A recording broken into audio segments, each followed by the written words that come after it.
Now we pivot to our favorite conversation on China. The composite PMI, the one that is announced, came in at 52. The prior was 51.3. Broken into its pieces, manufacturing was expected at 50.1, came in at 50.2, slight expansion. Non-manufacturing came in at 51.6 versus the estimate of 51.7. Then the Caxton, the composite was 50.9. Manufacturing was expected at 51.2, came in at 50.6. PMI services expected at 52, came in at 50.2. So when you look at the situation, you're seeing that mixture. Who are you asking? When are you asking them? And you're getting an idea that we're still in expansion. And this is what we've been saying is we're going to stay in expansion. It's just going to be at a much slower rate than what the market expects. So manufacturing PMI had a nice bounce. We do think that falls back into contraction. You have to remember in September, you have a big run up ahead of Golden Week, which takes up a large part the first half of October, and you have things happening ahead of that, making sure that you have inventories, you have orders that are filled. So when you start looking at the balancing act, you're seeing things kind of sitting here. Now, China's economy is likely to slow in 2024 as headwinds persist, according to the World Bank. They cut their estimates from 40.8 to 4.4%, 4.8 to 4.4%, which is getting closer to our expectations. And again, it's not that we see this huge contraction, it's just we don't see this expansion that the market is expecting, especially as some of their biggest counterparts, i.e. the US, continues to slow, and then you look at other purchasing, and this isn't even considering what is happening internally where you're just not getting this spending. With that being said, spending is going to be strong, based on all the early data. Golden Week has been a big hit. You're going to get a spike in activity. The problem for us, or the thing that we see, is you're going to get a big spike and fade. So if you think about how important Golden Week is for the Chinese travel, historically there's a lot of vacations, there's a lot of travel to see family, to go to faraway places, but for 3 years that was held at bay. You essentially were not allowed to travel because remember, last year was still had zero COVID policy. So there is a huge makeup to happen right now. For us, it's going to be a pop and fade versus a pop and then staying at these levels. It's going to be this kind of last hurrah. And then we actually see an outsized downside.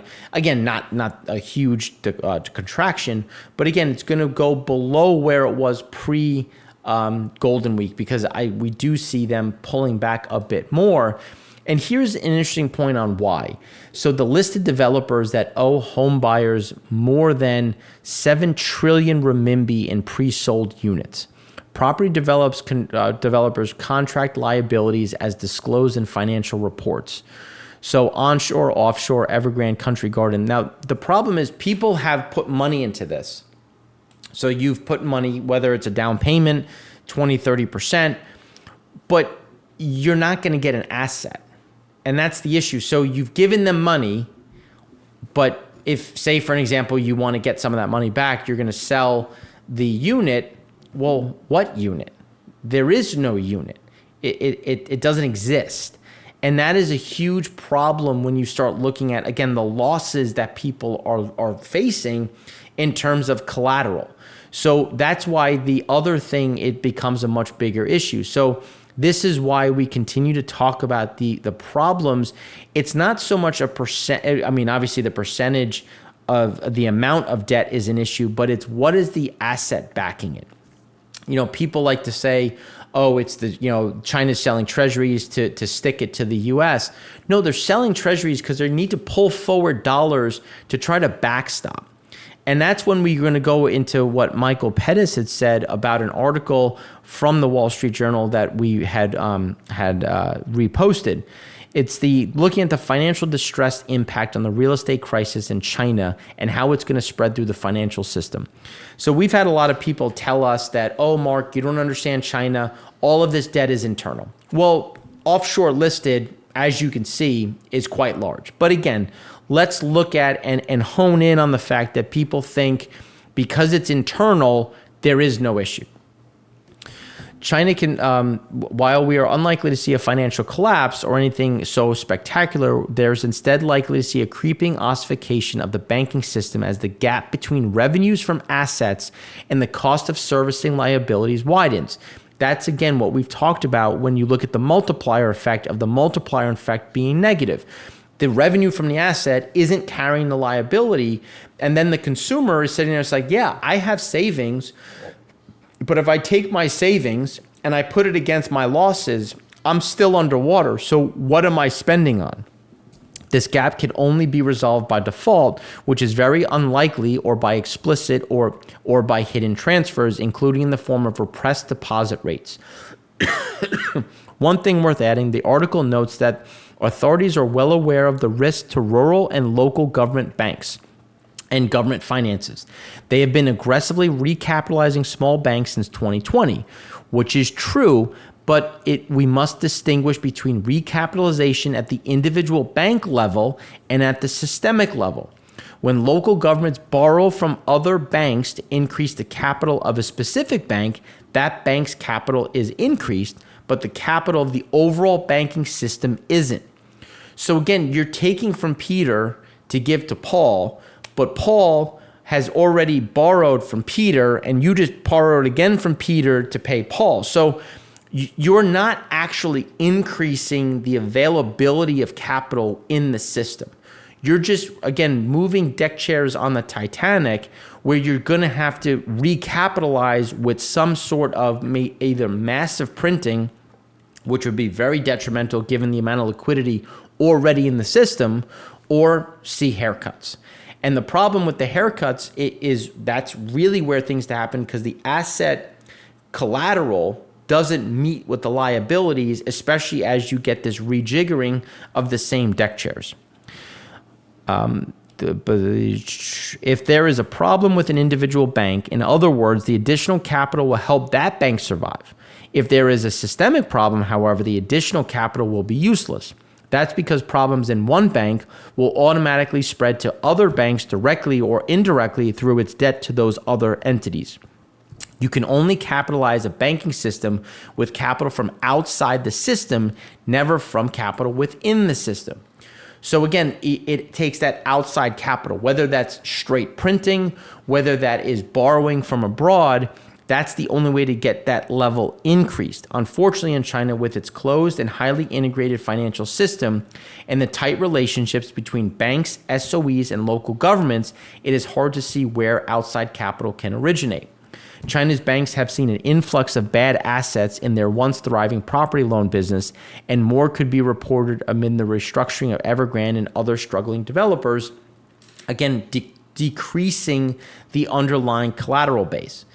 Manufacturing new orders, when you look at China's Beige Book, you can see here that domestic orders have gotten a bit better, but export orders have gotten worse. So here's that, again, that bifurcation where is this a benefit for where domestic demand is, and is it consistent with what we've seen? So we've seen retail sales bounce. Our view is that retail sales were going to bounce and then go sideways.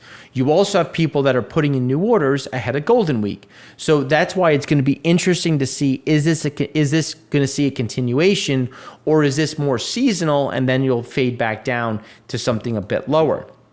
China non-manufacturing PMI, getting an idea of kind of where it is, but it's important to point out it's below where we were pre-COVID.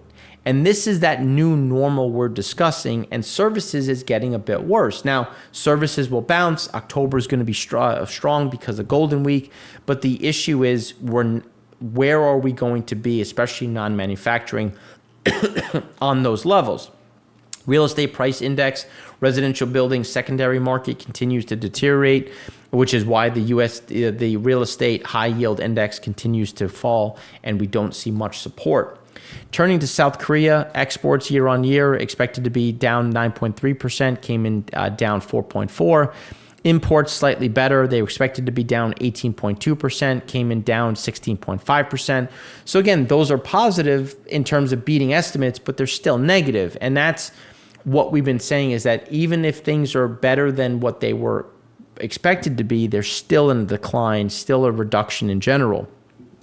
even as comps get a bit easier, while South Korean PMI came in at 49.9, slightly better than previous, but inflation's accelerating. And CPI came in at 0.6, above estimates of 0.4 year on year. So again, you're seeing that pressure, which is why you might think, well, now as inflation was coming down, you were going to get, maybe the central bank could do something, start to cut rates, get a bit more easing.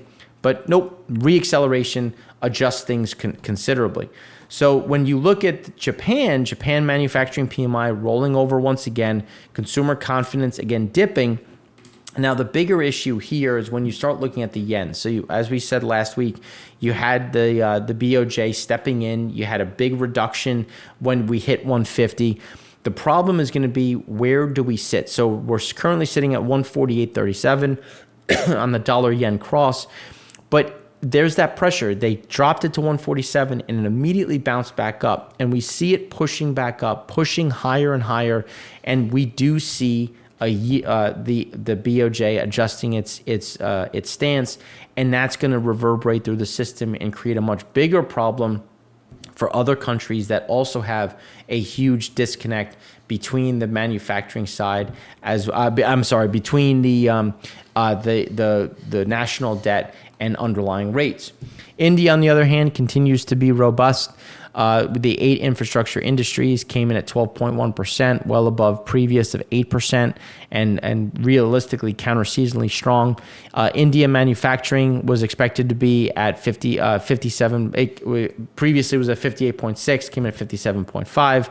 Services were much stronger, coming in at 61 versus previous of 60.1, showing the composite remaining strong.